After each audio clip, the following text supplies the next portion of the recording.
பிரம்மகுமாரிகளின் மூலம் வெளியிடப்பட்ட இந்த ராஜயோகத்தின் அடிப்படை விளக்கத்தை அறிய உங்களை அன்புடன் வரவேற்கிறோம்.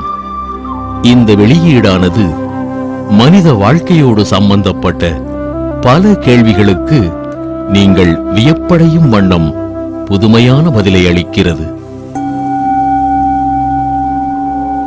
நான் யார்? நான் எதனால் ஆக்கப்பட்டவன்? எனது உண்மையான அறிமுகம் என்ன? மேலும் நான் எப்படி அதை அடைய முடியும்? முதலில் இவற்றிற்கான பதிலை தெரிந்து கொள்வதற்கு வாருங்கள்.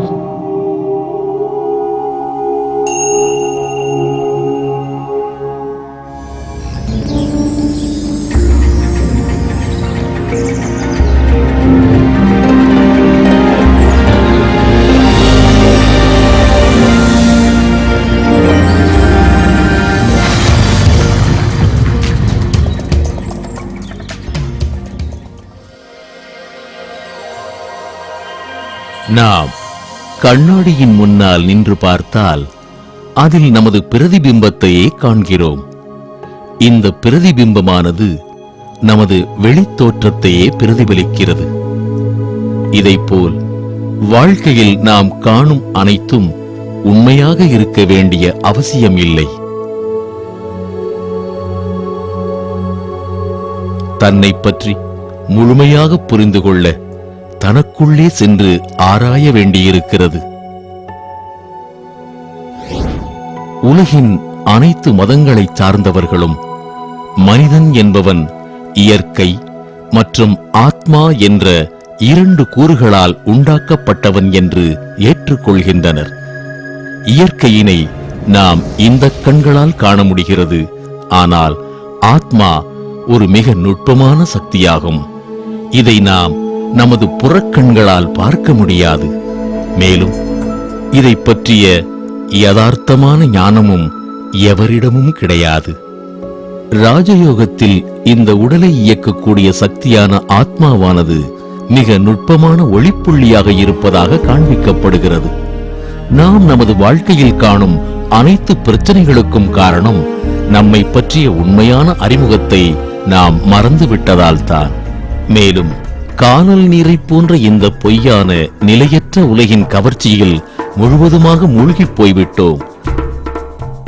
எப்போது நமக்கு நம்மை பற்றிய அறிமுகம் கிடைக்கின்றதோ அப்போதே பிறர் மீதான நமது கண்ணோட்டம் முழுமையாக மாறிவிடுகிறது. ஆத்ம ஞானம் கிடைத்தவுடனே நாம் மொழி, இனம், தேசம் போன்ற அனைத்து விதமான எல்லைக்குட்பட்ட கண்ணோட்டத்திலிருந்து விலகிவிடுகிறோம். தேகத்தின் தர்மமாகிய இந்து, முஸ்லிம், சீக்கியன் அல்லது கிறிஸ்தவன் என்று தன்னை நினைக்காமல் ஆத்ம ஞானத்தின் அடிப்படையில் சகோதர சகோதரன் அல்லது உலகம் ஒரு குடும்பம் என்ற எண்ணமானது நமது மனதில் எழுகிறது. ராஜயோக பயிற்சியின் மூலம் இந்த விஷயங்களை நடைமுறை வாழ்க்கையில் அனுபவித்து உணர முடியும். அதாவது தனக்குள் ஒரு அற்புதமான மாற்றத்தை அனுபவித்து உணர முடியும். ஒருமுறை ஆத்மாவின் சக்தியையும் அழகையும் அனுபவித்து உணர்ந்துவிட்டால் நம்முடைய அனைத்து குணங்களும் கலைகளும் சக்திகளும் ஊற்றெடுக்க ஆரம்பிக்கின்றன. இதன் மூலம் உண்மையான சுகத்தையும் அமைதியையும் அதிர்ஷ்டத்தையும் அனுபவித்து உணர முடியும். இவை அனைத்தும் உங்களுக்காக காத்திருக்கின்றன. ஒவ்வொரு மனிதனின் ஆதி குணங்கள் இவை. எனவே ஒரு நாளில் பல முறை நான் ஒரு அமைதி சுரூபமான ஆத்மா என்ற நினைவை உங்களுக்குள் கொண்டு வாருங்கள்.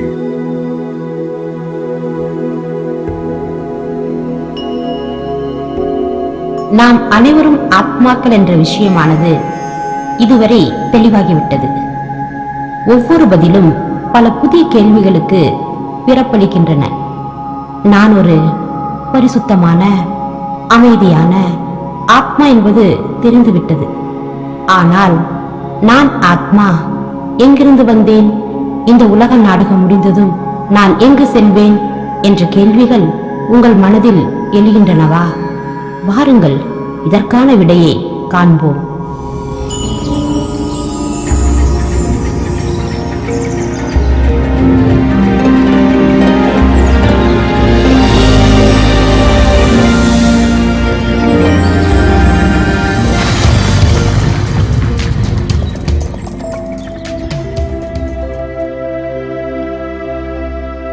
எப்படி தன்னை பற்றி அறிவதற்கு தனக்குள்ளே சென்று ஆராய வேண்டியிருக்கிறதோ, அதேபோல நமது உண்மையான உலகின் ஞானத்தை அடைவதற்கு இந்த உலகிலிருந்து புத்தியின் மூலமாக வெகு தூரம் செல்ல வேண்டியிருக்கிறது.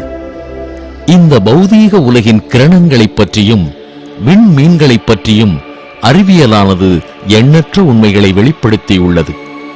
ஆனால் இந்த அறிவியலுக்கும் அப்பாற்பட்ட இன்னொரு உலகம் இருப்பது உங்களுக்கு தெரியுமா?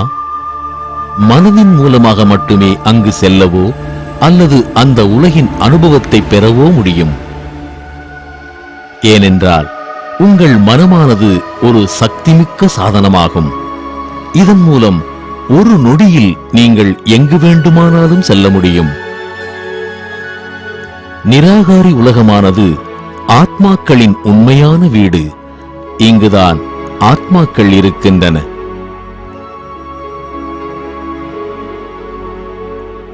செம்பொன் நிறமான இந்த உலகிற்கு நாம் இந்த உடலோடு செல்ல முடியாது.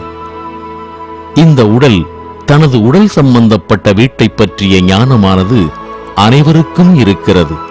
ஆனால் வெகு சிலரே தனது ஆத்மாவின் வீட்டை பற்றி தெரிந்திருக்கின்றனர், அல்லது எப்போதாவது அந்த வீட்டை பற்றி சிந்திக்கின்றனர்.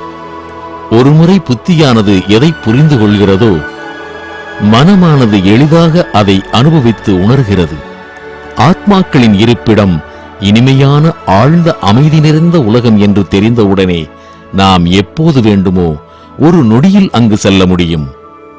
ராஜயோகம் ஒன்றும் கடினமான விஷயம் அல்ல, மிகவும் எளிதான விஷயம். இது நினைவு கொள்வதற்கான விஷயமே. நாம் எப்போது நமது வீடாகிய ஆத்ம உலகில் இருந்தோமோ அப்போது எவ்வளவு ஆழ்ந்த அமைதியில் இருந்தோம் என்ற நினைவுதான் யோகம். ஆத்மா உண்மையில் ஒரு சக்தியாகும், ஒளிப்புள்ளியாகும் என்ற நினைவில் ஆழ்ந்த அமைதியை அனுபவித்து உணர முடியும். இப்படிப்பட்ட எண்ணத்தை மனதில் எண்ணும்போது இந்த உடலில் இருந்தாலும் அந்த ஆழ்ந்த அமைதியை அனுபவித்து உணர முடியும். விண்வெளி ஆராய்ச்சியாளர்கள் விண்வெளியின் அமைதியை பற்றி விவாதிக்கின்றனர். ஆனால் அந்த நிராகாரி ஆத்ம உலகின் அமைதியானது பல மடங்கு ஆனந்தமயமானதாகும். நாம் எப்போது வேண்டுமோ அப்போது அந்த அமைதிமயமான உலகிற்கு யாத்திரை செய்து தன்னைத்தான் ஆழ்ந்த அமைதியால் அனுபவித்து உணர முடியும். நம் ஆத்மாக்களின் உலகம் செம்பொன் நிறமான ஆழ்ந்த அமைதியான உலகம் என்ற நினைவே உங்கள் ஆழ்ந்த இனிமையான அமைதியின் நிரந்தர அனுபவத்தை கொடுக்கும். எங்கும் அமைதி, அமைதி, அமைதி.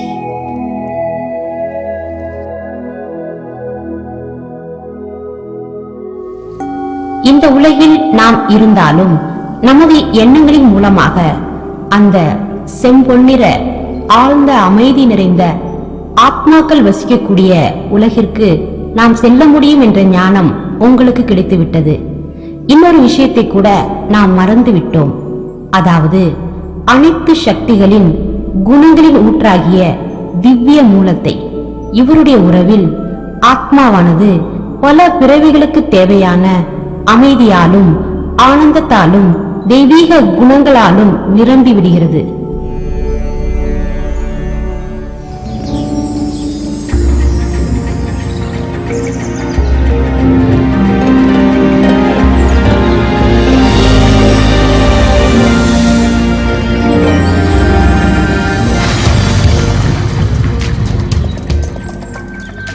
நீங்கள் என்னை பல பெயர்களால் அழைத்து வந்தீர்கள்.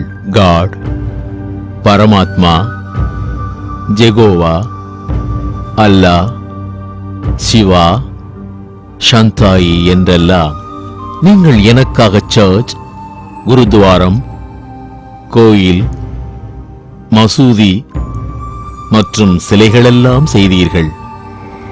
என்னுடைய பெயரில் நீங்கள் எவ்வளவு போரிட்டு வந்தீர்கள், எனக்காக எவ்வளவு பலியெல்லாம் கொடுத்தீர்கள். நான் எங்கும் இருப்பவன் என்று சொல்லி என்னை சர்வ வியாபியாக்கிவிட்டீர்கள். உங்களின் துன்பமான துயரமான நாட்களில் என்னை நினைவு கொண்டீர்கள். உங்களின் சுகமான நாட்களில் என்னை மறந்து விட்டீர்கள். நீங்கள் பல ஜென்மங்களாக தேவி தேவதைகளின் உருவத்தில் என்னை அறியாமலேயே எனக்காக பூஜை செய்து வந்தீர்கள்.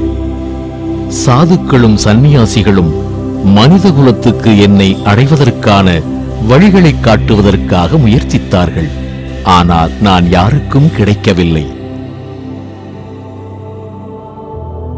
நான் தான் உங்கள் தாயாகவும் தந்தையாகவும் இருக்கிறேன்.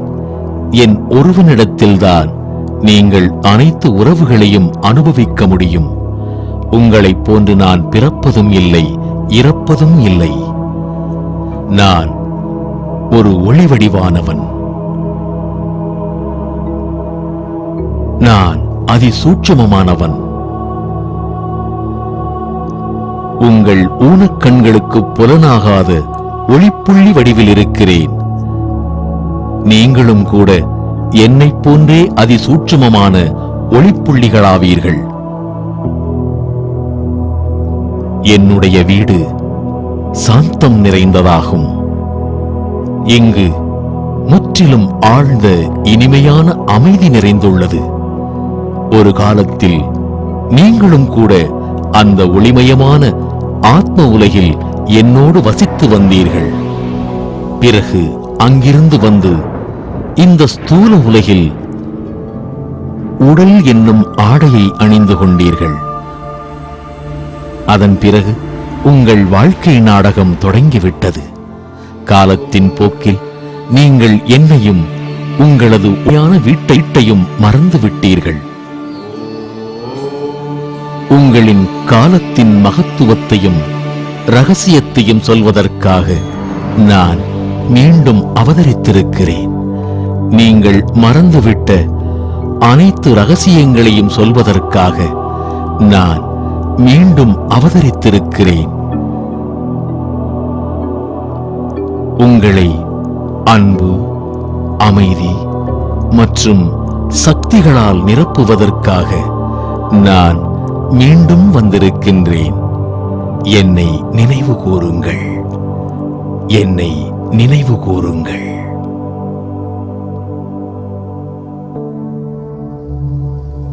பரமாத்மாவிடம் நம்முடைய உறவானது அழிவற்றது. ஆனால் அந்த அழிவற்ற உறவின் அனுபவத்தை எப்படி அடைவது? வாருங்கள், உங்களுக்கு மறுபிறப்பின் ஆழமான ரகசியத்தை கூறுகின்றோம். இதில் ஆத்மாவானது எப்படி ஒரு உடலை விட்டு மற்றொரு உடலை எடுக்கின்றது என்பதை நீங்கள் தெரிந்து கொள்ளலாம். நாம் ஆத்மாக்கள் அழிவற்றவர்கள். நம்முடைய இந்த உடலானது முப்பரிமாணத்தினாலான ஒரு எந்திரமாகும். இதன் மூலமாக நாம் நம்மை வெளிப்படுத்திக் கொள்கின்றோம்.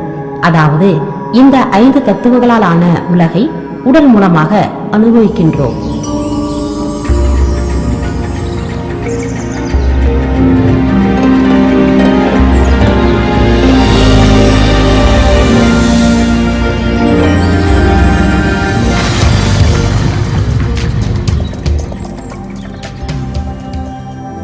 மனித வாழ்க்கையானது பலவிதமான அனுபவங்களால் நிரம்பி இருக்கின்றது. ஆனாலும் கூட நம்முன் பல புதிய மற்றும் புரியாத கேள்விகள் அவ்வப்போது மனதில் தோன்றுகின்றன. மறுபிறப்பின் ரகசியத்தை நீங்கள் தெரிந்து கொள்வதன் மூலம் இப்படிப்பட்ட பல கேள்விகளுக்கான பதிலை அடைந்து விடலாம். உதாரணமாக, ஏன் ஒரு குழந்தை பிறவியிலிருந்தே ஏதேனும் ஒரு கலையில் விசேஷ தேர்ச்சி பெற்றதாக இருக்கிறது? அல்லது சிலரை பார்க்கும்போது மட்டும் அவர்களை ஏற்கனவே சந்தித்தது போல் ஏன் தோன்றுகிறது? இப்படிப்பட்ட எண்ணங்களானது நமக்கு நமது கடந்த காலத்தை நினைவூட்டுகின்றன. எந்த ஒரு சக்தியையும் ஆக்கவோ அல்லது அழிக்கவோ முடியாது என்று அறிவியல் கூறுகின்றது. அப்படியே ஆத்மாவும் ஒரு விதமான சக்தியே ஆகும். இதை ஆக்கவோ அழிக்கவோ முடியாது. உண்மையிலேயே ஆத்மாவானது ஒரு அழிவற்ற ஆன்மீக சக்தியாகும். ஆத்மா ஒருபோதும் இறப்பதில்லை, தனது உடலை மட்டும் மாற்றிக்கொள்கிறது. எப்படி மாவிதையை நட்டால் மாமரம் வளர்கின்றதோ அதுபோல மனித ஆத்மாவானது மீண்டும் மனித உடலையே எடுக்கின்றது. உண்மையிலேயே எந்த ஆத்மாவும் இறப்பதில்லை. மாறாக தனது கர்மத்தின் பலனை அனுபவிப்பதற்காகவும் தனது ஆசைகளை நிறைவேற்றிக் கொள்வதற்காகவும் மீண்டும் மீண்டும் பிறவி எடுத்துக் கொண்டிருக்கின்றன.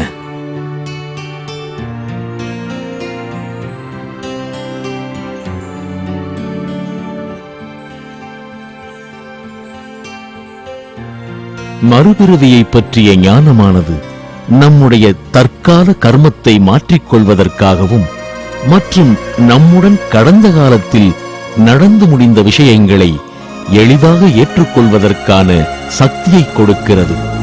மானசீகமான கட்டுப்பாடுகளை தகர்த்து நமக்கு சுதந்திரம் மற்றும் பரந்த மனப்பான்மையை அளிக்கிறது. எனவே யாரும் இறக்கவும் இல்லை, இறக்கவும் மாட்டார்கள் என்று நினைவில் வையுங்கள். ஒவ்வொருவரும் தனது புதிய கதாபாத்திரத்தை ஏற்று நடிப்பதற்காக பழைய உடல் என்ற ஆடையை மாற்றிக் கொள்கின்றனர்.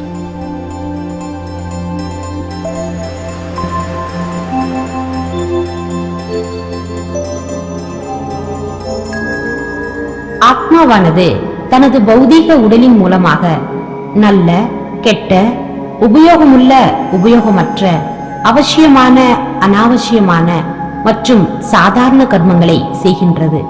ஒவ்வொரு கர்மத்திற்கும் அதற்கு சமமான மேலும் எதிர்மறையான விளைவானது கண்டிப்பாக உண்டு என்பதை நாம் அறிவோம். வாருங்கள், நாம் கர்மத்தின் ஆழமான விளைவு, அதாவது கர்மம் மற்றும் பிரதி கர்மத்தின் ஆன்மீக ரகசியத்தை பற்றி ஆராய்வோம்.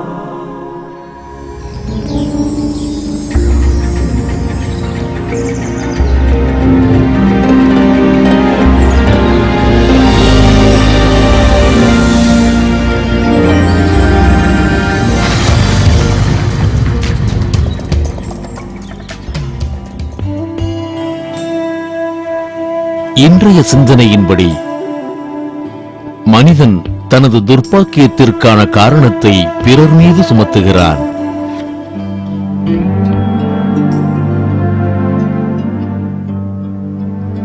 ஆனால் கர்ம சித்தாந்தத்தின்படி, அதாவது காரணம் மற்றும் விளைவுக்கான சித்தாந்தத்தின்படி, நம்மோடு நடக்கின்ற நல்ல மற்றும் கெட்ட நிகழ்ச்சிகளுக்கான காரணங்கள் என்ன என்பது தெளிவாகி விடுகின்றது. மேலும் தனது வாழ்க்கையை சிரேஷ்டமானதாக மற்றும் தடைகளற்றதாக மாற்றுவதற்கு நாம் ஆத்மாக்கள் என்ன செய்ய முடியும்? நியூட்டனின் 3வது விதியானது ஒவ்வொரு கிரியைக்கும் அதற்கு சமமான மேலும் விபரீதமான பிரதிக்கிரியையானது உண்டு என்பதை தெளிவாக்குகின்றது. கிறிஸ்தவ கொள்கைப்படி கூட நாம் எதை விதைக்கின்றோமோ அதையே அறுவடை செய்கின்றோம் என்பது தெளிவாகின்றது. நாம் யாருக்காவது கெட்டது செய்தால் கண்டிப்பாக ஒரு நாள் நாம் அதன் தீய விளைவினை சந்திக்க வேண்டியிருக்கும். நல்ல செயலின் விளைவானது நல்லதாக இருக்கிறது, கெட்ட செயலின் விளைவும் கெட்டதாகவே இருக்கிறது.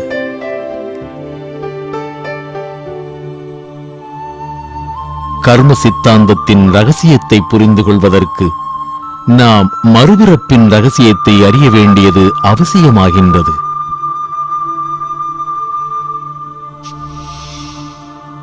இந்த பிறவியில் நாம் செய்யும் நல்ல மற்றும் கெட்ட கர்மமானது கண்டிப்பாக அடுத்த பிறவியிலும் கூட நம்மோடு தொடர்கின்றது.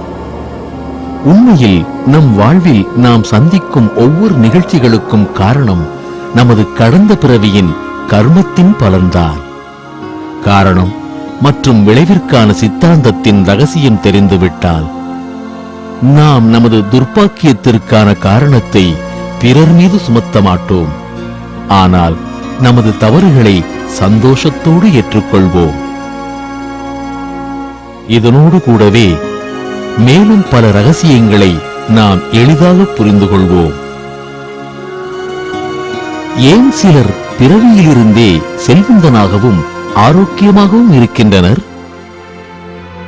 சிலர் ஏழ்மையிலும் வியாதியஸ்தர்களாகவும் இருக்கின்றனர். கர்ம சித்தாந்தத்தின் ஞானமானது பழைய கர்ம கணக்கு வழக்குகளை முடிப்பதில் உதவி செய்கின்றது. மேலும் எதிர்காலத்திற்காக சிரேஷ்ட கர்மம் செய்வதற்கான பலமளிக்கின்றது. இப்போது நாம் என்ன செய்கின்றோமோ அதுதான் நமக்கு எதிர்காலத்தில் கிடைக்கின்றது.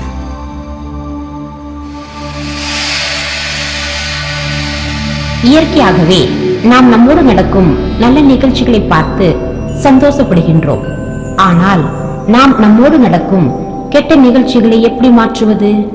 ராஜயோக தியானமானது இதற்கான ஞானத்தை அளிக்கின்றது. அதாவது ராஜயோக தியானத்தின் மூலம் நாம் நம்முள் மறைந்திருக்கும் சில விசேஷ சக்திகளை வெளிக்கொண்டு வருவதன் மூலம் நமது செயலில் மாற்றத்தை கொண்டு வர முடியும். ஏனென்றால் நமது கர்மத்தை மாற்றுவதன் மூலம்தான் நமது பாக்கியத்தை மாற்ற முடியும்.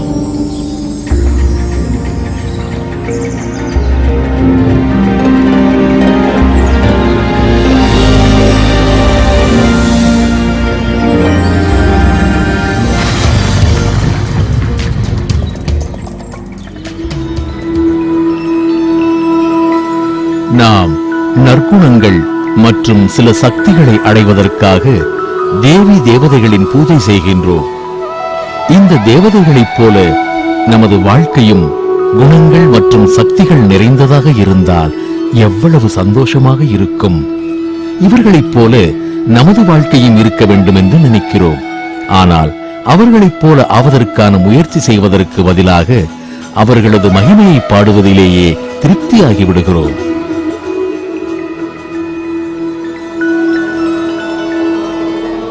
ஆனால் ராஜயோக தியானத்தின் மூலம் நாம் இழந்துவிட்ட அனைத்து சக்திகளையும் மீண்டும் அடைய முடியும்.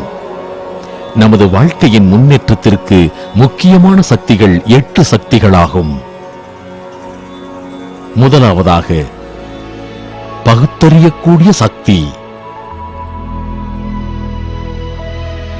சத்தியம் மற்றும் அசத்தியத்திற்குட்பட்ட வேறுபாட்டை அறிய நமக்கு உதவுகிறது. இரண்டாவது நிர்ணயிக்கும் சக்தி. இந்த சக்தியின் மூலம் ஆத்மா தனது பலம் மற்றும் பலவீனத்தை கருத்தில் கொண்டு எந்த ஒரு காரியத்தையும் செய்வதற்கு நிர்ணயம் செய்கிறது. மூன்றாவதாக உள்ளடக்கக்கூடிய சக்தி. அசாதாரணமான பிரச்சனைகளிலும் கூட தனது கர்ம இந்திரியங்களை அடக்கி ஆள்வதற்கான சக்தி. நான்காவது பொறுமை சக்தி. பிரச்சனைகள் மனிதனின் அனைத்து சந்தோஷங்களையும் பறித்து விடுகிறது. அதோடு வாழ்க்கை இருள் நிறைந்ததாகி விடுகின்றது. ஆனால் தனது பொறுமை சக்தியின் மூலம் மனிதன் பிரச்சனைகளை கூட விளையாட்டாக மாற்ற முடியும். துக்கத்தை கூட சுகமாக மாற்ற முடியும். ஐந்தாவது எதிர்கொள்ளக்கூடிய சக்தி.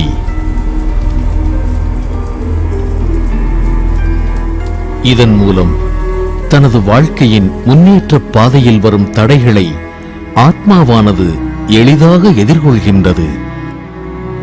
வாழ்க்கையின் ஏற்ற தாழ்வுகளில் பயம் கொள்வதற்கு பதிலாக உற்சாகத்தோடும் தைரியத்தோடும் எதிர்கொள்கிறது.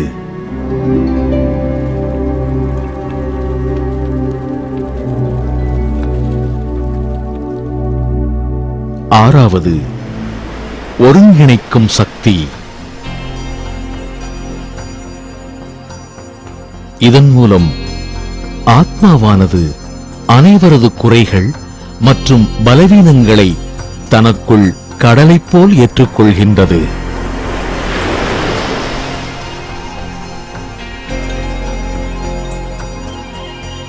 எப்படி கடலானது அனைத்து நதிகளையும் தனக்குள் ஏற்றுக்கொண்டு நிலையாக இருக்கின்றதோ அப்படியே ஆத்மாவானது பிறரது குறைகளையும் பலவீனங்களையும் ஏற்றுக்கொண்ட பிறகு அவர்களுக்காக அமைதியையும் நல்லெண்ணத்தையும் வெளிப்படுத்துகிறது. ஏழாவது, தயாராக இருக்கும் சக்தி.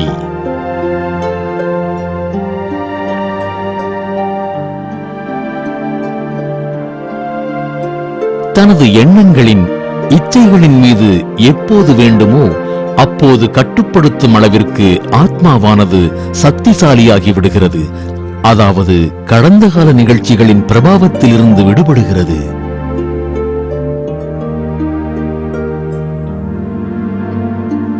அதை மறப்பதற்கும் தயாராகி விடுகிறது.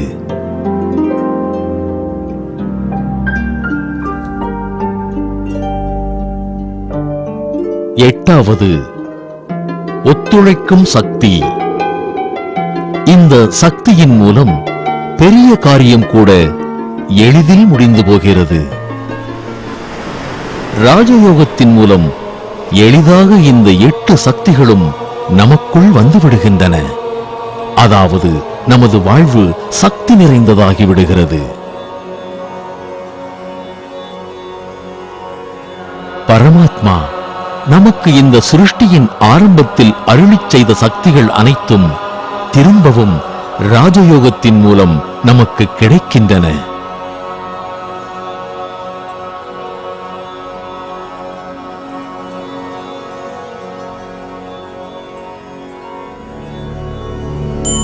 இந்த சக்திகளின் ஆதாரம் ராஜயோகம். இது விழிப்புணர்வு பெற்ற ஆத்மா மற்றும் பரமாத்மாவின் இடையேயான ஒரு ஆழமான, எளிய, சூட்சம சக்திசாலி சம்பந்தம், தொடர்பு ஆகும். ராஜயோகத்தின் மூலம் நாம் பாவ கர்மங்களை செய்வதிலிருந்து காப்பாற்றப்படுகின்றோம். ஆக வாருங்கள் இப்பொழுது இந்த ஆன்மீக யாத்திரை, அதாவது இறைவனின் அன்பு நினைவில் திளைத்திருக்கும் யாத்திரையின் ஆனந்தத்தை அனுபவிப்போம்.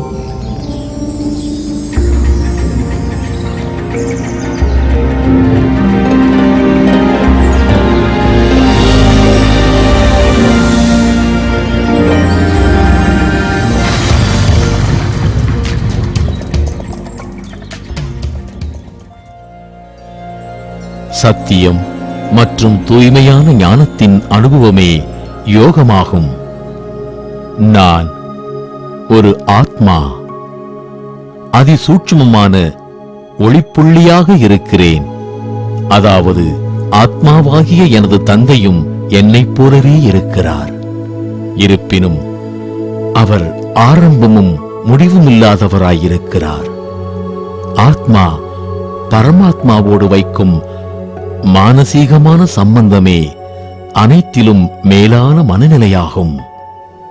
அதன் மூலம் தனக்குத்தானே அன்பு, அமைதி மற்றும் முகமலர்ச்சியின் கடலில் மூழ்கியிருக்கும் அனுபவம் அடைகிறது. யோகம் என்ற வார்த்தையை கேட்கும்போது இது ஏதோ ஒரு கடினமான காரியமோ எனத் தோன்றும். ஆனால் உண்மையில் அது அப்படி கிடையாது. யோகத்தின் பொருளே நினைவு செய்தல் என்பதுதான். ஆத்மா தனது தந்தையான பரமபிதா பரமாத்மாவை நினைவு செய்தலே யோகமாகும். ஒவ்வொருவரும் தன்னுள் ஆழமாகச் சென்று சோதித்துப் பார்த்தால் நமது உண்மையான அமைதியான வீட்டில், ஆத்ம உலகில் சாந்தி குடிகொண்டிருப்பதை அனுபவித்து உணர முடியும்.